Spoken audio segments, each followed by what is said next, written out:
যারা জীবন আকাম কুকাম সন্ত্রাসী চাঁদাবাজি দুর্নীতি করে টাকা ইনকাম করেছে, এগুলোর বিচার বাংলাদেশের মানুষ দেখতে চায়। এই সামান্য রুটি রুজির আশায়, একটু আশ্রয়ের আশায়, একটু ভাগ্য পরিবর্তনের আশায় জামাত ইসলামীকে হারানোর জন্য ইলেকশন ইঞ্জিনিয়ারিং করে জামাতকে পরাজিত করা হয়েছে। বাংলাদেশের সিভিল সোসাইটি প্রতিবাদ করে নাই, বাংলাদেশের গণমাধ্যম তার জাতীয় দায়িত্ব পালন করে নাই, তারা দালালি করেছে। সিম্পলি সরকার, আওয়ামী সরকার এবং ভারতের দালালি করেছে। হাসিনা গেছে যে পথে, আপনারাও যাবেন সেই পথে। আজকে এখানে একজন সংসদ সদস্য ছিলেন একটু আগে, মুফতি হানজালা সাহেব পার্লামেন্টে যাচ্ছে, ওনাকে বলতেছে কি এই ধরনের যে মিডিয়া সন্ত্রাস থেকে শুরু করে তারা আমাদেরকে প্রতিনিয়ত যে উৎপাদনের মধ্য দিয়ে তারা যায়, একটা সময়ে তারা আমাদেরকে হত্যাযোগ্য বানিয়ে দেয়। এই জন্য হলো আপনারা যারা আলেম ওলামা আছেন, শুধু আলেম ওলামা না, প্রত্যেকের জায়গা থেকে নতুন করে ভাবতে হবে, মিডিয়া জগতে নতুন করে ঘুরে দাঁড়াতে হবে। এখন বাংলাদেশে অনেকে বলে যে যা কিছু আমরা বলি এগুলা প্রিন্ট ইলেকট্রনিক মিডিয়া আসবে না, আমাদের কাছে বড় মিডিয়া আছে, এটা জানেন তো কি? এটার কারণে কোনো গোপন থাকে? এটা দিয়ে মোবাইল জার্নালিজম দিয়ে কিন্তু আমরা শেখ হাসিনাকে বাংলাদেশ থেকে বিদায় করেছিলাম। এবং যেই কোনো ঘটনা এখন ঘটে এটা বিদ্যুৎ গতিতে সবার কাছে ছড়িয়ে যায়। এই জন্য যারা মিডিয়া ভাইরা রয়েছেন, আল্লাহর রাস্তায় আপনাদের কাছে অনুরোধ, আপনারা তো করেন না, আপনাদের যারা মালিক পক্ষ রয়েছে, যারা জীবন আকাম কুকাম সন্ত্রাসী চাঁদাবাজি দুর্নীতি করে টাকা ইনকাম করেছে, এখন তাদের শখ হয়েছে যে বাড়ির সামনে হলো একটা দারোয়ান রাখা, সেই জন্য তারা একটা মিডিয়া এজেন্সি খুলে দেয়।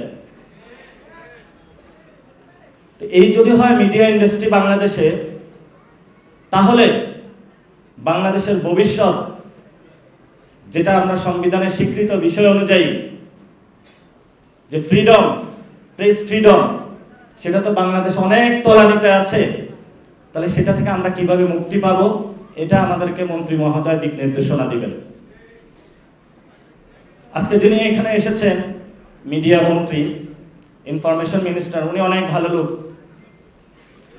উনি 90-এর সেখান থেকে আমরা ঢাকা শহরে বিভিন্ন আড্ডা হতো, উনি কিন্তু বড় মাপের একজন ফিলোসফার। আবার তা আমরা বলবো যে মিডিয়া সেক্টরটা আপনার হাতে গিয়েছে, আপনি এটা যদি সুন্দর করে গড়ে তোলেন, আমাদেরকেও একটু অ্যাক্সেস দেন, আমাদেরকে অঙ্গী না ভাবেন, আমাদেরকেও বাংলাদেশি হিসাবে ভাবেন, সার্বভৌমত্ব ইসলামের অতন্ত্র প্রহরী হিসাবে ভাবেন, একটু সুযোগ দিলে আমরা বাকিটা ইনশাল্লাহ করে নিতে পারবো।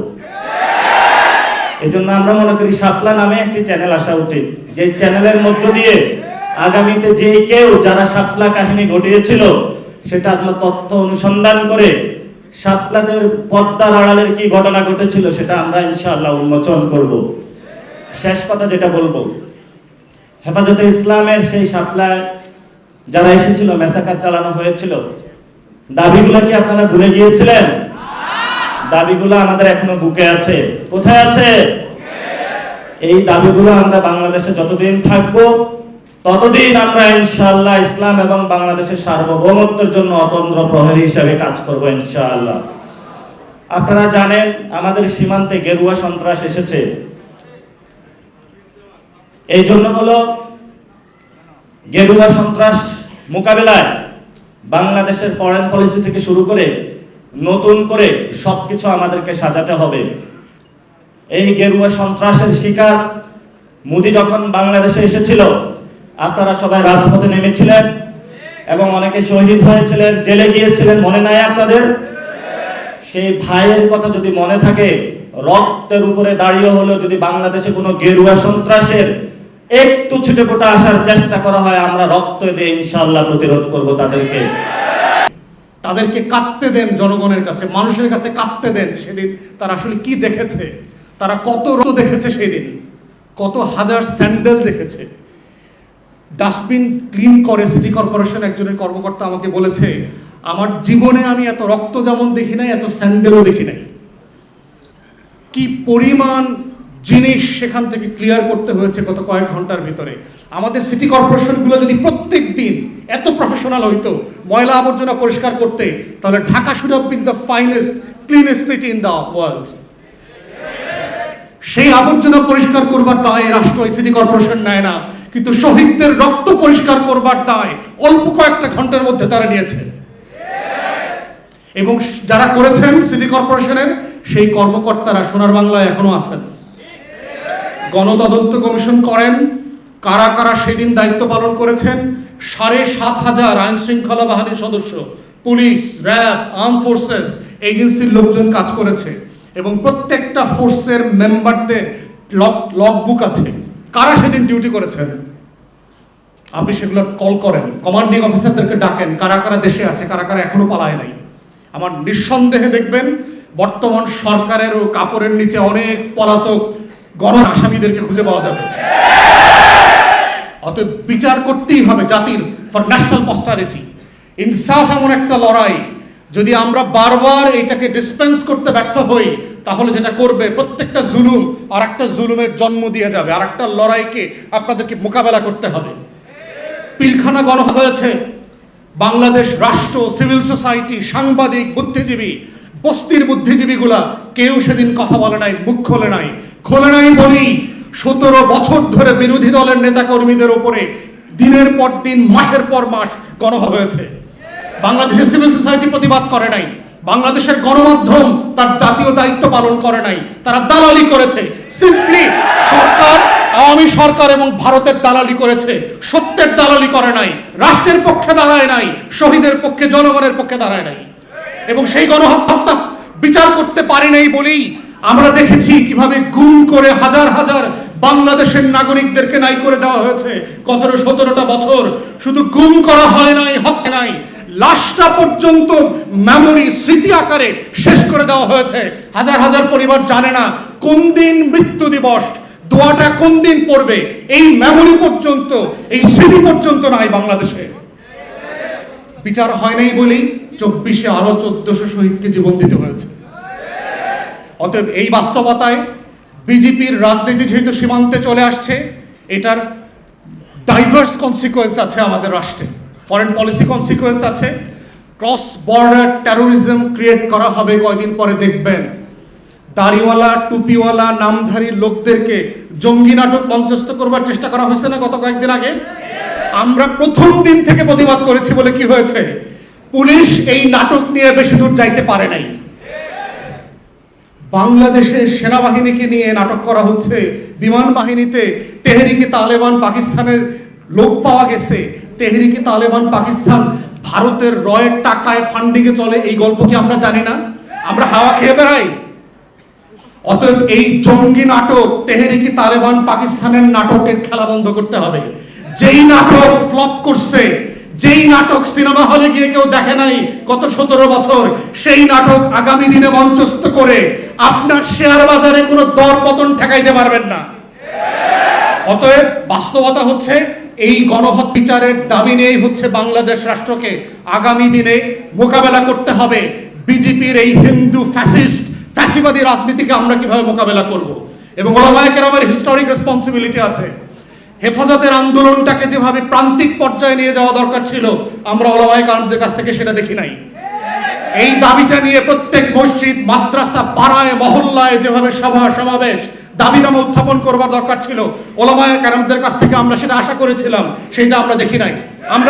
আমরা আশা করেছিলাম যাদের উপরে জুলুম হয়েছে তারা জুলুমের বিপক্ষে প্রত্যেক পাড়ায় মহল্লায় দাঁড়াবেন, আমরাও পাশে গিয়ে দাঁড়াবো, যে একসাথে মিলে এই লড়াইটা করা, বাংলাদেশ রাষ্ট্রের জন্য, ইনসাফের জন্য, আজাদির জন্য এই লড়াইটা করা। এবং ওলামায়ে কেরামকে আগামী দিনেও সাবধান থাকতে হবে।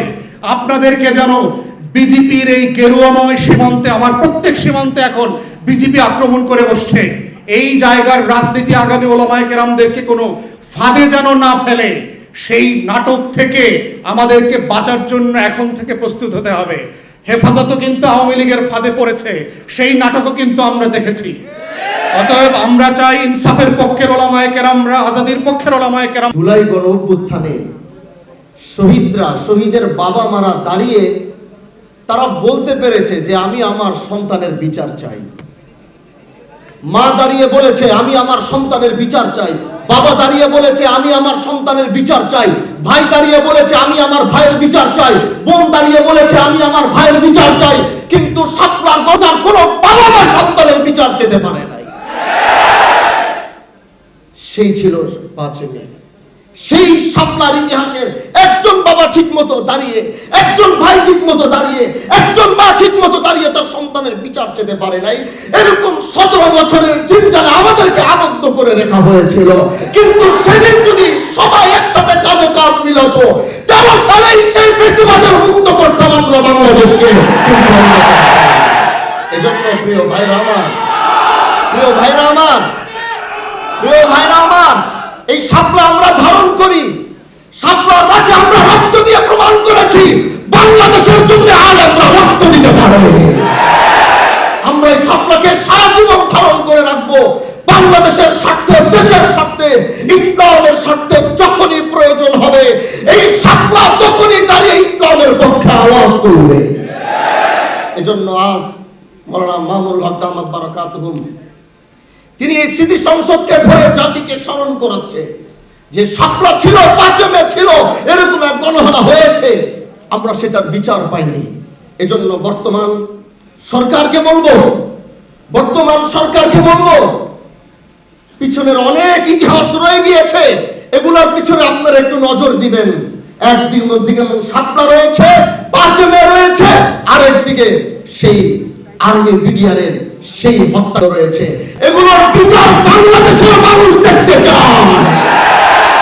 এই বিচার যদি না করতে পারেন তাহলে তারা মনে করবে, তারা সেটাই ধারণা করবে আপনারা ব্যর্থ হয়েছেন, আপনারা সেটা পারেন নাই। এজন্য আজ শাপলা স্মৃতি সংসদ থেকে সবাইকে সামনে নিয়ে হাজী শরীয়তুল্লাহ বংশের একজন সন্তান হিসাবে, বাংলাদেশের একজন সংসদ সদস্য হিসাবে বলছি, আমরা আগামীতে এই 5 মের গণহত্যার বিচার গোটা দেশের সামনে দেখতে চাই এবং সেটা রায় করতে হবে। সেই রায়ের বাস্তবায়ন বাংলাদেশের আলেম সমাজ, ছাত্র সমাজ, সর্বস্তরের মানুষ দেখতে চায়। কি বলেন ইনশাআল্লাহ?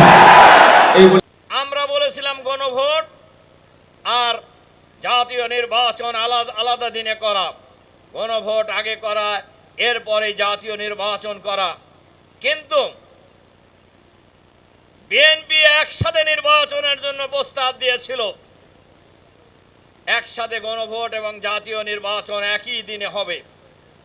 আর নির্বাচনের পর এই নির্বাচনে জনগণ 70% জনগণ গণভোটের পক্ষে রায় দিয়েছে। আর এই গণভোট ছিল সংস্কারের জন্য গণভোট। এই গণভোট ছিল বাংলাদেশের সঠিকভাবে পরিচালনার জন্য সংস্কারের গণভোট। কিন্তু আমরা লক্ষ্য করেছি নির্বাচিত হওয়ার পর এই গণভোটের রায় মানার ক্ষেত্রে বিএনপি সরকার গঠনের পর গড়িমসি করছে। আমরা ধিক্কার জানাই যে স্বরাষ্ট্রমন্ত্রী ঐক্যমত কমিশনের মিটিংয়ে এই প্রস্তাব দিয়েছিলেন গণভোট এবং জাতীয় নির্বাচন একসাথে হবে। সেই স্বরাষ্ট্রমন্ত্রী পার্লামেন্টে বলেছেন যে আমরা অভিনয় করছি। আমি ধিক্কার জানাই, ওনারা বলছেন নির্বাচন হওয়ার জন্য আমরা এটা দিয়েছি, মানার জন্য দেয় নাই। ওনারা এইভাবে জাতিকে আর কতদিন প্রতারিত করবেন?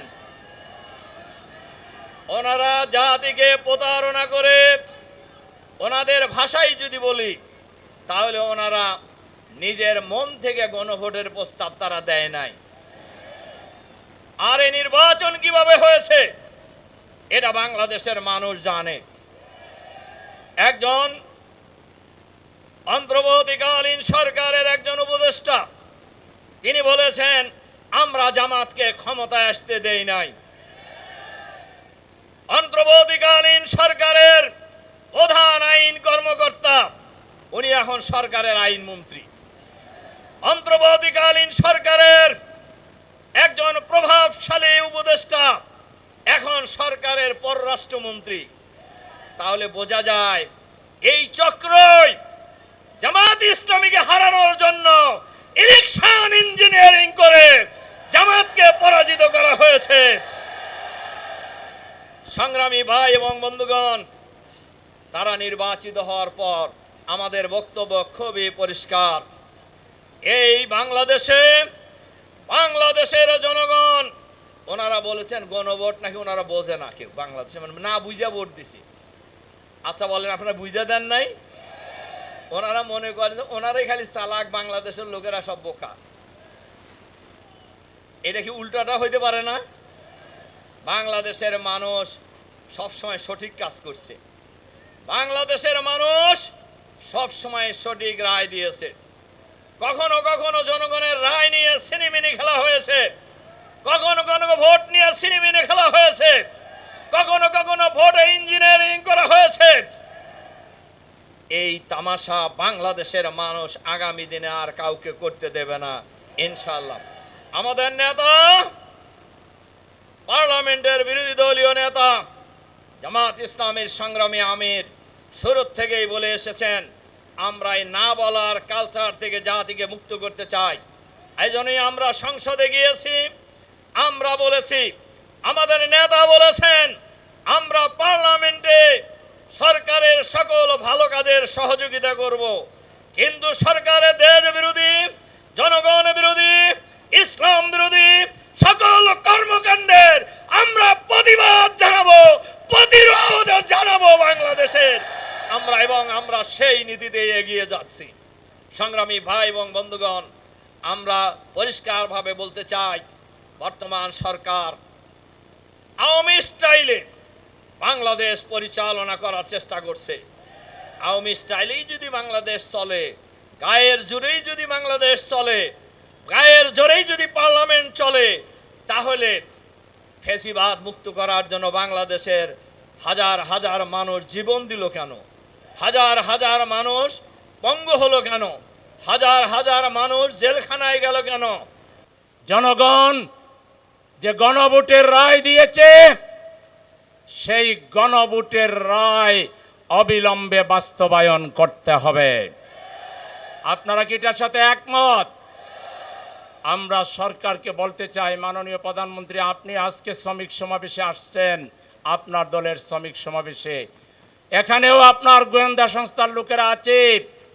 বিশাল শ্রমিক সমাবেশ থেকে এই শ্রমিকরা দাবি জানাচ্ছে, গণভোটের রায় দাড়ি কমা সুদ্ধা আপনাকে বাস্তবায়ন করতে হবে। এই ব্যাপারে যদি কিন্তু বাংলাদেশের জনগণ মানে না, প্রয়োজনে আরেকটা জুলাই সংগ্রামের অভ্যুত্থানের ডাক দেওয়া হবে।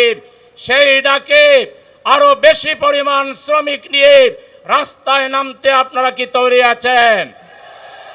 সংগ্রামী ভাইরা আমার, 1886 সাল থেকে এই পর্যন্ত প্রায় 140 বছরের শ্রমিক সমাজের দাবি যদি দেখা হয়, তাইলে দেখা যাবে একই দাবি তারা বলে আসছেন। শ্রমিকদের অধিকার দিতে হবে, বন্ধ কলকারখানা চালু করতে হবে, যখন তখন ছাঁটাই বন্ধ করতে হবে, মজুরির মধ্যে ভারসাম্য আনতে হবে, শ্রমিকদের জন্য তারা যে আয় ইনকাম করে তার উপযোগী, তার সাথে সামঞ্জস্য রেখে বাজারে দ্রব্যমূল্যের দাম নির্ধারণ করতে হবে। এরকম 100টা দাবির কথা যদি বলি, দেখা যাবে যে ওই এক দাবি আপনারা বলছেন, দাবির জায়গায় আছে, দাবি পূরণের কেউ নাই। সেজন্য আমাদের প্রবীণ শ্রমিক নেতা অধ্যক্ষ হারুনুর রশিদ খান যে কথা বলেছেন, তার সাথে সুর মিলিয়ে বলতে চাই, এত দাবি দাওয়া দিয়ে কাজ হবে না। এক দফার মধ্যে মুক্তি, 1500 বছরের পূর্বে চলে যেতে হবে। মুহাম্মদুর রাসূলুল্লাহ সাল্লাল্লাহু আলাইহি সাল্লাম শ্রমিক সমাজের জন্য যে মূল্যবোধের কথা বলেছেন, শ্রমিক সমাজের জন্য যে ধরনের মানবিক আচরণ করেছেন, সেই শ্রমিক সমাজের জন্য সেই মূল্যবোধ, সেই ন্যায়বোধ, সেই ইনসাফ, সেই কোরআনের শাসন বাংলাদেশে কায়েম করতে হবে। আল্লাহর রাসূল যখন এসেছিলেন, তখনও সমাজে দাবি দেওয়ার শেষ ছিল না, কিন্তু আল্লাহ রাসূল অসংখ্য দাবি পূরণের দিকে যাননি। তিনি এক দফার কথা মানুষকে বলেছিলেন, কুলু লা ইলাহা ইল্লাল্লাহ তুফলিহুন, এই এক দফার মধ্যেই সকল দফার মুক্তি নিশ্চিত হয়েছিল। সুতরাং আগামী দিনেও আমরা শ্রমিক সমাজ, ছাত্র সমাজ, গণমানুষ ঐক্যবদ্ধ হয়ে এদেশে কোরআনের সমাজ প্রতিষ্ঠার বিপ্লবী আন্দোলন, জামাত ইসলামের হাতকে শক্তিশালী করে একটি ইসলামী মূল্যবোধের সরকার আমরা প্রতিষ্ঠা করে শ্রমিক সমাজ সহ সমাজের প্রতিটি শ্রেণী পেশার মানুষের অধিকার আমরা প্রতিষ্ঠা করব। সেই সংগ্রামে, সেই আন্দোলনে দেশবাসীকে আমাদের সাথে সম্পৃক্ত হওয়ার, আমাদেরকে সমর্থন করার আমরা আহ্বান জানাচ্ছি। আলহামদুলিল্লাহ, এতদিন মানুষ বলতো আপনারা তো অনেক ভালো সংগঠন, মজবুত সংগঠন, কিন্তু জনসমর্থন নাই। গত নির্বাচনে ঈদের আনন্দে মানুষ যেভাবে বাড়িতে যায়, পাবলিক প্লেসে, বাসে, ট্রেনে, লঞ্চে একটা মাত্র স্লোগান ছিল, মার্কা আছে কি? সেই মার্কার নাম কি? দাঁড়িপাল্লা, দাঁড়িপাল্লা স্লোগানে জনগণ সমস্ত জালিম, জুলুম, ফ্যাসিবাদ আর স্বৈরাচারকে রুখে দেওয়ার জন্য, ঘুষ এবং দুর্নীতিকে বন্ধ করে বাংলাদেশে ইনসাফ কায়েমের জন্য মানুষ জামাতে ইসলামীর পতাকা তোলে, দলে দলে সামিল হচ্ছে। আজকে এই দেখে অনেকের মাথা খারাপ হয়ে গেছে। সেই পুরাতন ফ্যাসিবাদী কায়দায় জামাতকে ট্যাগ লাগাচ্ছে, জামাতের বিরুদ্ধে নানা কথা বলছে। আমরা বলতে চাই, রাজাকার রাজাকার স্লোগান দিয়া হাসিনা যে পথে গেছে, আবারও যারা এই স্লোগান দিয়ে মানুষকে বিভ্রান্ত করার চেষ্টা করবেন, আপনাদের পরিণতিও একই পথে হবে। হাসিনা গেছে যে পথে, আপনারাও যাবেন সেই পথে। বাংলাদেশের মানুষ আর বিভাজনের রাজনীতি চায় না। সুতরাং পার্লামেন্টে গঠনমূলক ভূমিকা রাখবেন, আর না হয়ে বাইরে আমরা আছি। জনগণ আপনাদের সকল বাড়াবাড়ির জবাব রাজপথে দেবে।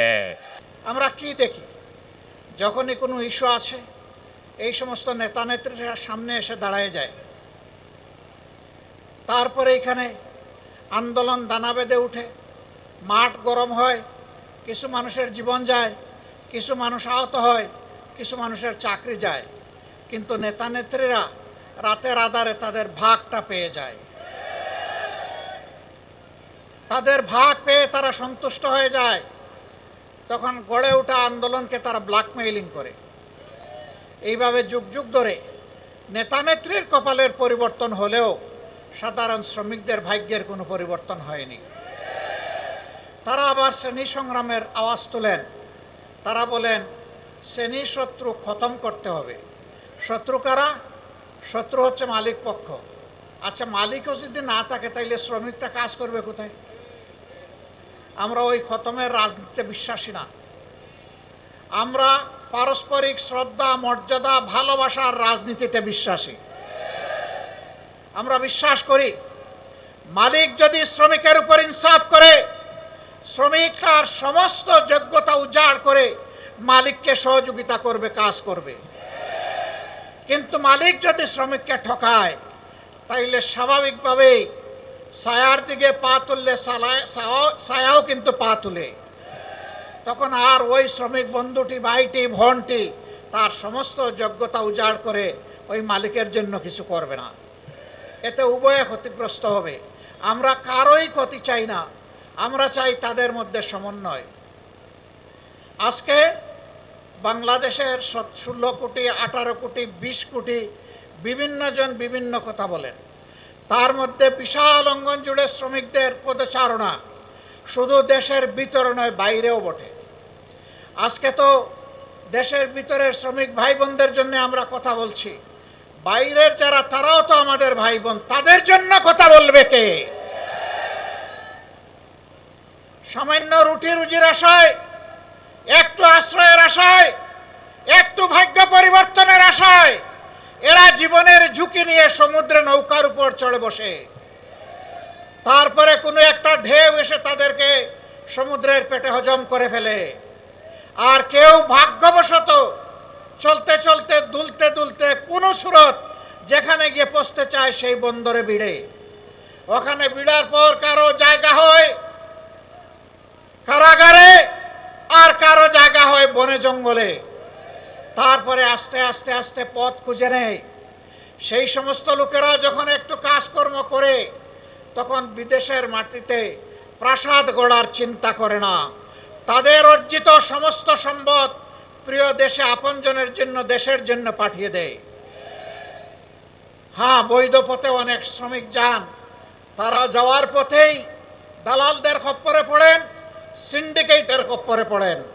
যে টাকা দিয়ে পাশের দেশের দেশসমূহের লোকেরা যায়, তার চাইতে 3 গুণ 4 গুণ ওই দালালদেরকে দিয়ে তাদেরকে বিদেশে যেতে হয়।